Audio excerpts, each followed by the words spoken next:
ಹೋಗು ಸ್ವಲ್ಪ ಹಿಂದೆ ಹೊಡೆದೆ ನಾನೇ ನೋಡೋಣ ಇದು ಹೆಂಗ್ ಸರ್ವಿಸ್ ಹಂಗಿರುತ್ತೆ ಅಂತ. ನಾನು ಸೆಕೆಂಡ್ಸ್ ತಗೊಂಡಿದ್ದು, ಅದು ತಗೊಂಡು ಇದು ಗಾಡಿ ಸರಿಯಿಲ್ಲ ಅನ್ನೋ ಗೊತ್ತಿಲ್ಲ, ತಗೊಂಡ್ಬಿಟ್ಟೆ. ಇಂಜನ್ ಸೀಸ್ ಆಗೋಯ್ತು ಸರ್. ನಮಸ್ಕಾರ, ನಿಮ್ಮ ಹೆಸರು? ನಮಸ್ಕಾರ ಸರ್, ನನ್ನ ಹೆಸರು ಮುರುಗೇಶ್ ಅಂತ. ಎಲ್ಲಿಂದ ಬಂದಿರ ಸರ್? ತಮಿಳ್ನಾಡಿಂದ ಬಂದಿರೋ, ತಳಿಯಿಂದ. ಸರ್, ಇವಾಗ ಈ ಗಾಡಿನ ಎಲೆಕ್ಟ್ರಿಕ್ ಮಾಡಿಸ್ಕೊಳ್ಳೋದಕ್ಕೆ ಏನ್ ಕಾರಣ ಸರ್? ನಾನು ಸೆಕೆಂಡ್ಸ್ ತಗೊಂಡಿದ್ದು, ಅದು ತಗೊಂಡು ಇದು ಗಾಡಿ ಸರಿಯಿಲ್ಲ ಅನ್ನೋ ಗೊತ್ತಿಲ್ಲ, ತಗೊಂಡ್ಬಿಟ್ಟೆ. ಇಂಜನ್ ಸೀಸ್ ಆಗೋಯ್ತು ಸರ್. ನನ್ಗೆ ಎಲೆಕ್ಟ್ರಿಕ್ ಗಾಡಿ ಮಾಡಿಸ್ಬೇಕು ಅಂದ್ಬಿಟ್ಟು ಆಸೆ ಇತ್ತು. ನಾ ಹೊಸ ಗಾಡಿ ತಗೊಳ್ಳೋಂತ ಹೋಗಿದ್ದೆ.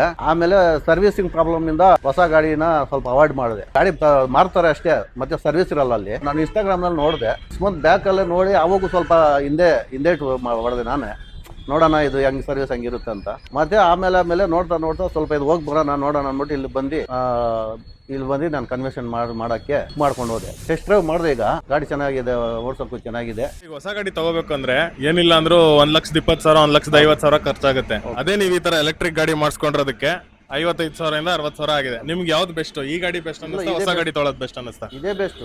ಸರ್ವಿಸ್ ಇದೆಯಲ್ವಾ, ವೆಹಿಕಲ್ಗೆಲ್ಲ ಸರ್ವಿಸ್ ಮೇನು, ಅದರಿಂದ ಇದೇ ನಮ್ಗೆ ಬೆಸ್ಟ್ ಇದೆ. ಮೊದಲು ಮೈಲೇಜ್ ಎಷ್ಟು ಕೊಡ್ತಾ ಇತ್ತು ಇಂಜಿನ್ ಸೀಸ್ ಆಗಕ್ಕಿಂತ ಮುಂಚೆ? ಮೈಲೇಜ್ ಕಡಿಮೆನಾ ಸರ್?